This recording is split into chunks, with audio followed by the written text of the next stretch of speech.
Oke, teman-teman sekalian, anak-anakku sekalian, ini Mas Haryanto barusan bisi saya, aku nek ndelok kaya ngene iki aku iki arep nangis ora tega. Coba Anda yang di belakang-belakang kehujanan tidak bisa menghindar dari titik-titik hujan, Anda begitu sungguh-sungguh mencari kebenarannya Allah, datang ke sini semalaman, terus hujanan, gitu. Terus nanti Anda merasa lega sedikit di sini terhibur, gue bali nang omah, bali nang kampus, bali nang penggaweanmu, nang pasar, nang dalam, gue diantemi meneh karo kahanan-kahanan. Kamu dihardik. Sebagai rakyat kamu disiksa terus, dibebani terus. Sebagai umat Islam kamu diadu domba terus menerus. Sebagai manusia kamu dihina terus. Sebagai apapun engkau berdiri dengan eksistensi dan fungsimu, engkau mendapat tekanan dan beban-beban yang luar biasa. Teman-teman sekalian, oke, sambil kita tidak berputus asa dengan ini semua,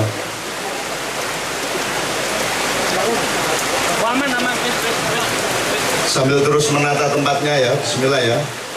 Wes ngatik rapopo wes. Ya, ngatik. Oke, teman sekalian ya. Ora aja yang ini gue, ya aku ya. Gantian gue. Nanti kita juga punya tamu Pak Kiai Fauzi Arkan dari Salatiga. Beliau ini yang menemani Mas Islamianto bermaiyah setiap bulan dengan nama Cahyo Sumebar di wilayah Klaten, Sukoharjo dan sekitarnya, yang juga sudah istiqomah sudah 2 tahun ini kira-kira. Oke, teman-teman sekalian begini.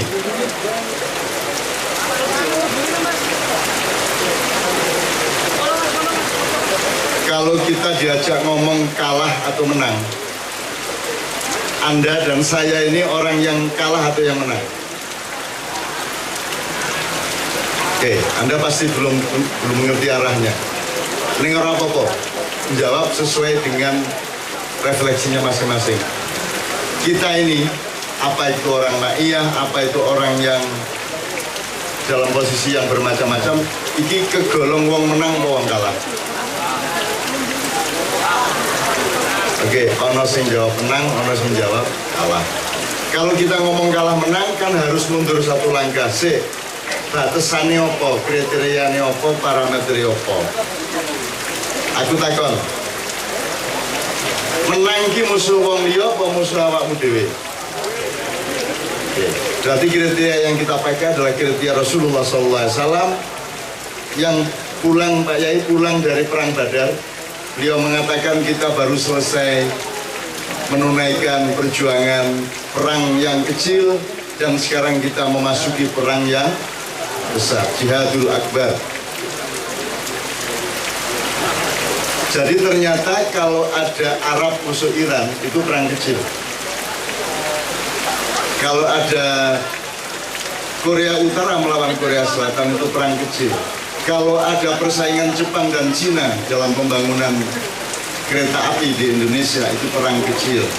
Kalau ada ketidakmenentuan undang-undang, kalau ada silang sengkarut tindakan presiden dengan menteri-menteri atau menteri-menteri dengan menteri yang lain, kalau ada ketidakjelasan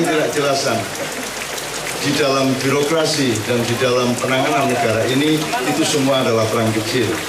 Sesungguhnya ada di balik perang-perang kecil itu terjadi perang-perang yang sesungguhnya yang tidak kelihatan dan tidak pernah ditulis, tidak pernah dianalisis, tidak pernah disimpulkan, tidak pernah keluar di koran, tidak pernah keluar di medsos, tidak pernah keluar di media massa dan dunia maya pada umumnya, yaitu perang melawan nafsu. Saya tidak akan memperpanjang. Anda semua sekarang terlibat di dalam apa yang disebut ibarat abad 21 dengan industri dan teknologinya ini kan ibarat menungso yang tidak menungso ketok orang ini tidak kelihatan, otaknya kelihatan tidak kelihatan, kakinya kelihatan tapi langkahnya yang tidak kelihatan, orang hanya tahu tujuannya. Hatinya abad 21 adalah individualisme, otaknya atau pikirannya adalah materialisme. tangannya adalah kapitalisme dan kakinya adalah industrialisme. Semua orang mau tidak mau terlibat di situ, kecuali Ma'iyah, kecuali saya. Nampangannya saya tidak menjalankan itu semua. Anda tahu saya sudah mundur dari media massa, mundur dari negara, mundur dari institusi apapun, mundur dari karier dan apapun saja. Saya puasa dari itu semua sejak 1998 pertengahan tahun atau 2 hari setelah Soeharto turun. Nanti kita omongkan, tapi intinya adalah saya tidak pernah mengizinkan diri saya melampiaskan hak-hak saya. Saya punya hak untuk menjadi pemimpin negara, saya punya hak untuk menjadi pengusaha besar, saya punya hak untuk menjadi menteri atau presiden atau apapun, saya punya hak untuk menjadi ulama, saya punya hak untuk menjadi pimpinan NU Muhammadiyah atau apapun. Tapi semua hak-hak saya itu saya rem, saya puasa dan tidak pernah saya pakai, karena saya takut semua hak-hak itu akan membawa di dalamnya nafsu karier pribadi saya. Ini ya teman-teman sekalian. Jadi teman-teman sekalian, menurut saya, menurut Anda datang ke sini ini khusus ya, datang ke sini ini sebagai orang menang apa orang kalah? Sebagai orang menang, karena Anda sudah menaklukkan diri Anda sudah menaklukkan bermacam-macam kemungkinan pada malam hari ini, dan Anda memilih yang terbaik. Bukan Ma'iyah adalah terbaik, yang terbaik adalah Anda mengejar, mendambakan, mengharapkan dan ngenteni kebenaran dari Allah. Kebenaran itu tidak hanya ilmu, kebenaran itu juga peristiwa, kebenaran itu juga mungkin azab, mungkin pahala, mungkin kesejahteraan, mungkin rezeki atau apapun. Makanya tadi saya berdoa, Anda mungkin tidak termasuk di dalam lingkup regulasi negara atau birokrasi atau apapun. Anda adalah orang-orang pinggiran, Anda bukan stakeholder, Anda bukan orang-orang yang penting yang memegang kendali kekuasaan, tetapi Anda punya hak yang lebih luas dari Allah, yaitu min haitsu la yahtasib. Rezeki Anda oleh Allah dilewatkan tempat-tempat, saat-saat, momentum-momentum dan bentuk-bentuk yang tidak diduga-duga oleh orang-orang di luar Anda yang merasa menang.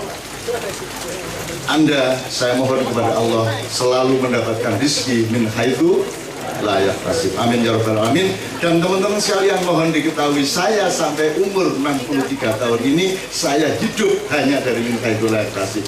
Saya hidup 100% dari kemurahan Allah Subhanahu wa taala, karena saya tidak punya pekerjaan tetap, dan saya dan teman-teman harus menyelenggarakan seperti ini tanpa bisa berhenti. Iso leren mencoba ini. Piye carane leren? Upama njur praying itu terus piye? Kan rasa leren iki aku. Malah didemo aku. Padang Bulan sudah 23 tahun ora iso leren.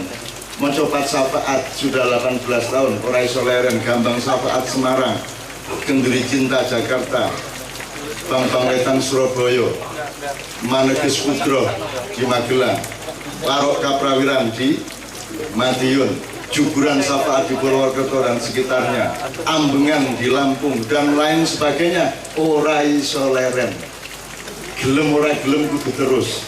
Dan sampai kemanakah kita terus nanti? Tidak ada jalan lain kecuali sampai ke titik di mana Allah mentakdirkan kita untuk meninggal dunia. Meninggal dunia itu orang mati, meninggalkan dunia itu pindah gua meskipun dunia nang mbuh sesuk lagi ngerti. Lek gue pengen ngerti di CO. Gue jur WA. Sekarang gini aku ini sambil saya ingat ini Mas Agung Waskito dipanggil Allah SWT. Mas Agung Waskito itu teman Kiai Kanjeng di bidang teater, sinetron dan musik. Mas Agung Waskito adalah sutradara saya yang membuat Lautan Jilbab, yang merupakan pemegang rekor nomor 1 jumlah penonton. Jadi tidak pernah ada penonton teater melebihi 10.000. Hanya bengkel pernah, tapi teaternya Mas Agung di Madiun Stadion Lautan Jilbab yang nonton 35.000 orang. Dan alhamdulillah dunia tidak mengetahui itu dan tidak pernah mencatat. Apalagi Muri oleh Tuhan tidak boleh lahir pada waktu itu. Lahirnya belakangan, kan gitu. Supaya tidak dicatat oleh Muri, karena Muri sendiri mencatat rekor tanpa Muri sendiri pernah punya rekor apa-apa. Oke, teman-teman sekalian ya, oke. Jadi teman-teman sekalian, Anda orang yang menang. Wes, gue kudu mantep ki. Loh, miskin apa sugih ora ana urusane karo menang kalah. Sulit apa mudah, hidup pun tidak ada urusannya sama menang kalah. Tidak ada urusannya. Urusannya adalah kamu menang apa tidak melawan yang tidak benar dalam dirimu, kan begitu. Kan itu cuma bahwa hidup itu susah, ono sing rabi cepet, ono sing ora rabi-rabi. Kuwi kan ora ono hubungannya kan menang kalah. Itu soal irama hidup dan Allah yang punya, yang pegang kendali irama itu, gitu ya, mas kalian. Oke.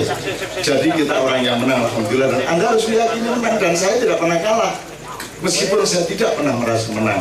Tapi kepada diriku sendiri, aku harus menang dan harus selalu menang dan tidak pernah kalah. Nang awakku dhewe lho, nek nang kowe, aku orang untuk menang. Kalau kepada dirimu kamu harus radikal, fundamental. Tapi kalau kepada orang lain, engkau harus moderat, harus lembut dan penuh kasih sayang. Ini ya, Rek, ya. Kecoba kalau bojomu kudu radikal. Khusus gue. Mam. Gue sisa radikal, Bro. Oke, ini saya pelan-pelan. Jadi menang ya. Menang lawan dirimu. Gini, tadi kita cerita sama Yai Fauzi. Gue gelem tak dudui wong-wong sing kok kagumi kuwi ada dalam daftar buku protokol keuangan cendana.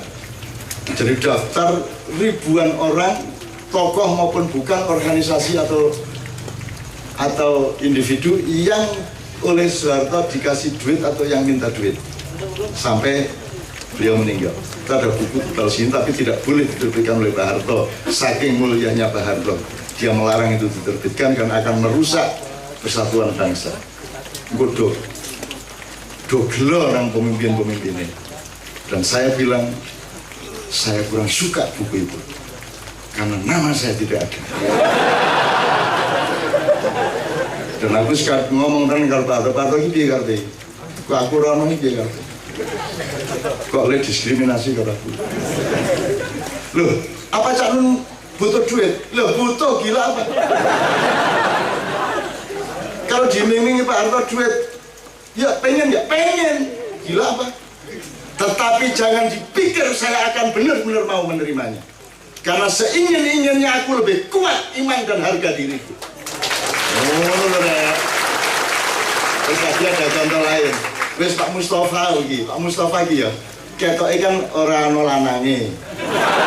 Ora maksud iki dia tonjolannya kan manusianya, kemanusiaannya bukan kelelakiannya, ya toh? Ya toh? Jadi dia lebih manusia daripada laki-laki. Ono wong sing kemelanangan ngene kok. Nek iki kan kamanusan. Jadi apa njur sing nek ana cah wedok ayu, apa njur sing mesing kira-kira jatuh cinta sing tertarik ku ngopo sing gandeng-gandeng kaya Yoyo Blodong, Joko Kamto, njur rumah samu nek Mustafa orang tertarik ora kaya wong wedok, seneng ora? Pasti seneng orang wedok. Nek ora Gusti Allah kecewa. Asmi, bener. Aku gawe ayune kaya ngono ora tertarik. Pasti tertarik. Tetapi teman-teman sekalian, jangan dipikir setertarik apapun bisa mengalahkan disiplin imanku, kan begitu. Tetep ayu kaya ngopo, tetep bojoku ya kuwi dunya akhirat titik. Ya ora? Ngono wong urip ki ngono kuwi. Nek tertarik karena nek ora berarti lagi bete ya kan? Jelas ya Mas ya? Jadi tidak ada orang suci, yang ada adalah orang berjuang untuk suci, benar ya? Tidak ada orang hebat, yang ada orang berjuang untuk mudah-mudahan dikasih kehebatan oleh Allah. Oke, jadi sekali lagi kita menang ya, lagi menang ya. Dan tiap hari kita mungkin kalah lagi, tapi kita terus berusaha untuk menang lagi. Ngono, rak wong murid ngono kuwi. Ya, oke. Makanya ihdinas shiratal mustaqim terus menerus karena tiap hari kita bisa terpleset, gitu ya. Oke, wes. Saya ini aku takon kedua sebelum kita riset kepada Anda semua. Nomor 2. Wes ayo dhewe lele wong menang. Ning nek kowe dikongkon mengatasi masalah Indonesia iso ora? Sing iso angkat tangan. Aku dhewe iki mung nyontoni bukan berarti aku angkat tangan. Aku ya orang katakan, aku bilang aku tidak punya ilmu dan kesanggupan untuk mengatasi masalah-masalah Indonesia. Belas. Dan saya mengerti komplikasinya dari bawah sampai atas. Maka saya menyimpulkan saya maupun jamaah yang tidak mungkin mampu mengatasi. Bahkan untuk tidak tertindas oleh keadaan itu pun susahnya bukan main. Sekarang kalau kita mundur sedikit, bukan kita menganggap bahwa yang dulu-dulu lebih mudah ya. Zaman Kanjeng Nabi lah cetha to, bedane Abu Bakar, Umar karo Abu Jahal, Abu Sufyan lah cetha to. Saiki cetha. Sekarang jelas ya. Dulu itu jelas muslim kafir, mukmin kafir, jelas. Ketika itu. Sekarang jelas nggak? Apakah kalau wong iki kaya gali berarti wong elek? Ora. Apa nek wis nganggo surban ndur sithik-sithik kalimat thayyibah mesti wong apik? Apakah kalau orang membantumu memberi biaya untuk pembangunan masjid itu berarti orang baik? Dan kamu tidak pernah ngecek kuwi duit saking pundi, ora tahu. Jadi sekarang Anda sudah tidak bisa merumuskan lagi baik dan buruk. Baik pada manusia, pada struktur sosial, pada sistem yang berlaku, maupun pada lembaga atau institusi-institusi. Jadi agak lebih ruwet dibanding, tapi orang yang ngeremehkan Kanjeng Nabi orang. Nek saiki terus angel tenang gitu ya. Oke. Apalagi? Jadi sekarang berarti kalau kafir tidak jelas kafir, mukmin muslim tidak jelas mukmin muslim, berarti fenomena yang utama itu apa? Berarti yang paling dominan sekarang itu apa? Karena terlalu toh mukmin, kafir, tengah-tengahnya munafik. Jadi yang paling menonjol sekarang sehingga tidak pernah menjadi tema dan trending topik adalah munafik. Tidak pernah dibicarakan orang. Justru karena yang paling menonjol sekarang adalah kemunafikan. Kemunafikan tidak hanya per orang loh ini. Tidak hanya setiap orang. Kemunafikan itu sudah menjadi undang-undang, sudah menjadi policy, sudah menjadi peraturan, sudah menjadi keputusan, sudah menjadi teks, sudah menjadi catatan ideologi, visi misi. Ya lah. Visi misi kayak unsur kemunafikannya tidak. Pokoknya kalau saya jadi presiden Jakarta seminggu beres tidak akan banjir. Ya, dan seterusnya ya. Jadi sekarang yang berarti yang dominan apa? Munafik. Kita pernah mendengar ada pemeo daripada perang lawan 10 orang munafik lebih baik perang melawan 1000 orang kafir. Betul nggak? Sebab kalau 1000 orang kafir itu di depan kita jelas, tapi kalau 10 orang munafik mungkin dia ada di pasukan kita sendiri. Caranya perang dia, caranya ngecek dia. Itulah sebabnya saya sejak tahun 98 2000 naik itu sudah tidak pernah nulis di koran, majalah nasional, dan tidak pernah masuk televisi nasional, terutama yang swasta. Nek TV-TV lokal kita anggap buku Indonesia. TV lokal kuwi mung bagian dari kelangenane wong cilik sing DCP-mede. Saya anggap itu bukan konstelasi nasional global. Itu kan kelangenan di antara kita. Tapi kalau TV nasional saya tidak pernah masuk, dan sesungguhnya saya pernah punya cita-cita.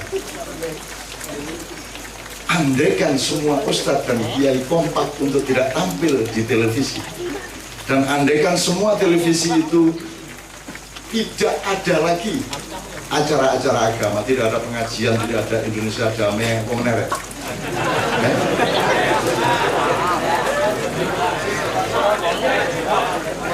Pokoknya acara-acara agama kalau perlu ada nggak usah ada.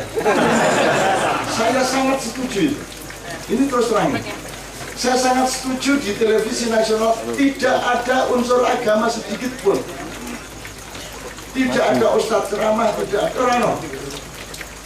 Supaya jelas bedanya malaikat dan setan. Supaya jelas TV itu apa. Supaya jelas Islam itu apa. Menurut aku. Tapi kan sing wani ora tampil, sing wani nahan nafsu sampai berpuluhan tahun, sing wani ora ya wis ora terkenal ora apa-apa. Ya wis aku orang gunake kae ora apa-apa. Saya sama teman-teman kae lumayan berani. Berani itu artinya jadi ketir-ketir. Ini orang mangan dia gitu. Tapi alhamdulillah dipelihara Allah sampai sekarang meskipun ya susah. Tidak mudah juga gitu ya. Tapi kita berani. Terus orang mungkin kayak Kanjeng ya tampil di RCTI ya 90-an. Di Indosiar 90-an, tapi 2000 ke atas mereka sudah tidak mau lagi. Bukan apa-apa. Supaya jelas TV itu apa. Supaya Anda tahu industri itu apa. Supaya Anda tahu tangan panjang Dajjal dan setan itu apa. Saya tidak mengatakan mereka tangan panjang Dajjal. Supaya qad tabayyana rusdu minal ghayy. Supaya jelas bedanya. Ya, jadi teman sekalian, itu contoh saja bahwa Anda tidak bisa menyelesaikan masalah. Apalagi sekarang Anda pakai WA sudah ada emoticon Hawa sama Najwa, Adam sama gandengan sama Hendra tadi itu. Jadi yang nganggo WA saya kira turisi, aduh ya no wandu gini gitu. Wandu itu enggak apa-apa, bahasa Arabnya khunfa, orangnya mukhannats, itu enggak apa-apa. Yang tidak boleh adalah le ngopo kowe? Enggak apa-apa. Wong kamu itu enggak punya kaki tangan pun enggak apa-apa. Kamu itu laki-laki tapi gini-gini enggak apa-apa. Saya nulis di kanun.com itu ada yang namanya Yusumi di desa saya itu wedok sepanjang hidup dia gagah perkasa nganggo sarung nenek klopo mecel kayu. Dan tidak ada masalah di desa-desa. Tidak apa-apa kowe ngono kuwi. Sing ora entuk adalah zina. Zina sing lanang wedok kowe ora entuk, apa meneh? Lho nek pancen ora ana agama ora masalah sak karepmu. Ning aku sebagai manusia budaya ingin sensasi. Jangan sekedar sesama jenis.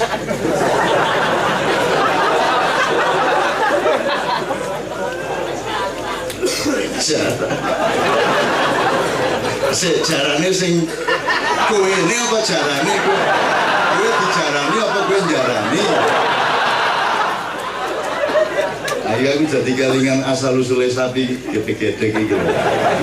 Wes Nabi Nuh yus kabeh ya dimot ning kapale. Jadi supaya karena perjalanan kapal itu dengan banjir yang tidak jelas itu kan jangan sampai kapalnya nanti kepenuhan karena pada beranak binatangnya, jadi populasi harus di stop.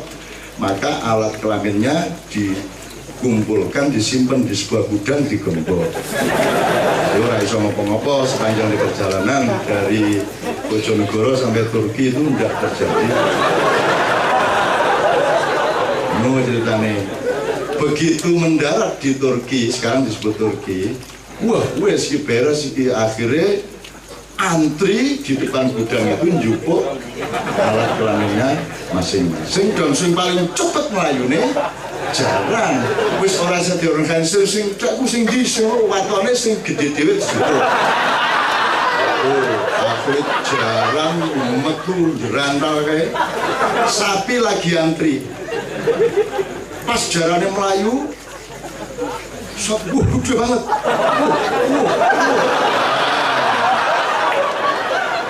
Itulah awal mula kenapa sapi kalau jalan gede-gede, karena momentumnya adalah melihat jaran menangan dewiku mau melayu jerantal, gawa kowe-kowe ya. Ya guyon kuwi ya, guyon aja njur kuwi didramatisir karena sekarang itu kan hutan rimba, medsos, media dunia maya itu kan hutan rimba. Ini saya kasih contoh aja ya. Jadi misalnya gini, Kan apa saja, saiki aku ngomong ini kan bisa dimuat, saiki langsung bisa. Dan itu kan bisa merusak macam-macam karena belum tentu cocok saya ngomong di sini terus dibaca dan didengarkan di tempat sana, betul enggak? Wis saiki ning ngene. Anakmu takon nang ibune, "Bu, kula biyen laire liwat pundi to?" Mungkin ibu bojomu jawab piye? Apa kene lho nak? Ya mungkin. Apa transparansi? Tidak harus diaurati, harus dibohongin secara baik good life. Kebohongan yang baik. Ini gini loh, kelek gini anu kan jawab. Terus nanti begitu ditayangkan video di WA di medsos, terus dituduh ini sama Islam radikal. Menurut MH, manusia itu lahir dari kelek. Itu menentang Al-Quran. Oh, biar. Bahayanya sampai tingkat itu teman sekalian. Oke ya? Oke. Ini contoh aja supaya nanti ketika kita riset dan kualitatif itu kita ngerti bahwa kita ini harus saling melindungi di antara kita.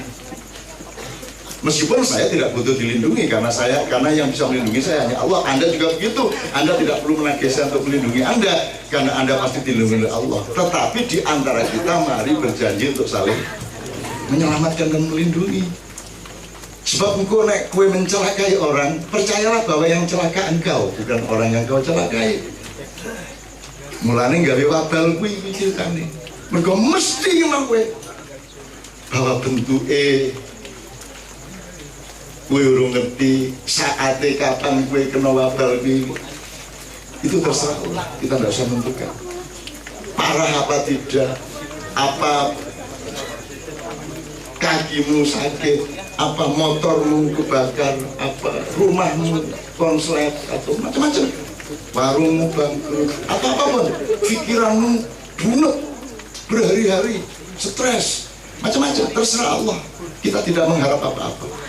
Tapi barang siapa mencelakai orang, dia yang akan lebih celaka daripada yang dicelakai. Ini ya. Nah, teman-teman sekalian, sekali lagi kita kan tidak bisa mengatasi masalah Indonesia. Maka kita hanya bergantung kepada keadilan Allah sekarang ini. Bergantung kepada ya dzal adli wal qisti, ya dzal wabal wa ya syadidal iqab. Nanti kita bawakan lagi kalau ada waktu. Terakhir, maka ojo meneh kowe karo aku sing lemah. Sekarang Anda bukan soal Indonesia. Indonesia ini sendiri pelengkap penderita dan korban dari penindasan global. Anda tahu soal lagi BT itu kan dibiayai resmi oleh PBB. Adu domba antar umat Islam itu resmi Anda diadu domba. Dan kita alhamdulillah tidak pernah menikmati adu domba itu. Untung kita punya Omar Rama. Adu domba. Ya nambah bagaimana? Adu domba ya. Jadi kita tidak akan teradu domba. Pernah Anda menemukan saya menjawab orang yang ngelek-elek aku sak huruf ya? Aku ora tau jawab, aku ora tau meladeni, aku ora tau berdebat ora. Kue ojo meneh ngelek-elek aku, memfitnah aku, memaki-maki. Kue mateni aku ora masalah kok. Masalahmu ora karo aku, karo sing duwe aku. Bener Mas? Nah aku sejak sekarang aku sudah bersumpah memaafkan semua makhluk Allah di muka bumi. Wis tak ngapura, tak junjung kabeh. Islami, delok, si, bekulen junjung, aku junjung kabeh tak junjung. Padahal semua tahu ini orang jahatnya luar biasa sama saya, tapi itu tak junjung. Dan dia jangan sampai tahu bahwa saya tahu dia menjahati saya. Lah enak tau gue, lu penak tenang gue. Dan aku rasa salah menurut orang masalah. Saya hanya punya masalah kalau saya tidak berani mengatasi diri saya. Kalau saya tidak mampu memenangkan perang melawan nafsu saya dan ambisi dan egoisme atau egosentrisme saya. Kan gitu. Nah, itulah sebabnya kita bikin wabah. Nah, teman-teman sekalian, menurut saya, Pak Haryanto dan para direktur maknya, Anda malam ini kan dalam peristiwa hijrah. Anda ini sedang tidak mampu mengatasi situasi di Mekah dan Anda sedang berhijrah ke Madinah, dan mudah-mudahan Allah memanjangkan umur Anda semua, dan syukur saya juga ikuti panjangkan umur sampai nanti tiba saatnya Fathu Makkah. Fathu Makkah akan tiba. Fathu Makkah itu di Mekah, ini kan Mekah. Fathu Makkah adalah urusan kita sekarang. Yaumul Marhamah. Ini kan barusan lewat hari Valentine, apa ya? Valentine apa Valentine? No? Ya, sebenarnya kalau Anda mau, setiap Anda bikin setiap tahun itu ada Yaumul Marhamah pas ulang tahun Fathu Mekah itu. Yaumul Marhamah itu artinya hari kasih sayang. Ini sekedar untuk mengingatkan aja. Jadi Rasulullah itu punya istilah Yaumul Marhamah. Jadi ketika sekitar 4.000 atau 6.000 tentara kafir itu ditaklukkan, diselinting kayak, terus Rasulullah pidato, ya ayyuhan nas inna hadzal yaum laisa yaumul malhamah walakinna hadzal yaum yaumul marhamah wa antum tulaqa. Wahai umat manusia, wahai saudara-saudaraku yang menjadi tawanan perang, kalian, aku kasih tahu bahwa hari ini bukan hari pembantaian. Artinya mereka tidak akan diapa-apakan. Yaumul malhamah nganggo L, berarti hari pembantaian, itu hari lahem itu kan panganan. Jadi malhamah itu kue di tangan. Ini bukan hari pembantaian. Walakin hadzal yaum yaumul marhamah, ini adalah hari kasih sayang. Dan aplikasi kasih sayang di dalam Islam adalah memerdekakan orang, membebaskan orang yang sebenarnya sudah menjadi tawanan, dibebaskan oleh Rasulullah SAW. Itu. Ini saya sudah cerita berkali-kali di dunia. Cuman bagi yang semesteran pertama, mudah-mudahan belum pernah mendengar. Kita singar-ngar tuh semester pertama lagi. Jadi Yaumul Marhamah beda sama Valentine. Bukan hanya percintaan laki-laki dan perempuan satu orang, tapi pembebasan manusia, kemerdekaan manusia. Bahkan ditambahi dengan bonus pampasan perang. Jadi para 6.000 tentara itu dipersilakan lewat pintu sana, pintu sana, pintu sana. Di sana disambut oleh pasukan Islam dan disangoni. Ono dikai unta, dikai lembu, dikai wedus, dikai perak, dikai emas, dikai macam-macam, semua kekayaan pampasan perang entek untuk musuh yang kita taklukkan itu. Itulah Islam nih. Kue ojo ngelakoni meneh. Soalnya kue rakiro menang musuh nemu yang guna. Sampai pasukan Islam demo sama Rasulullah, kok kita malah nggak dapat apa-apa.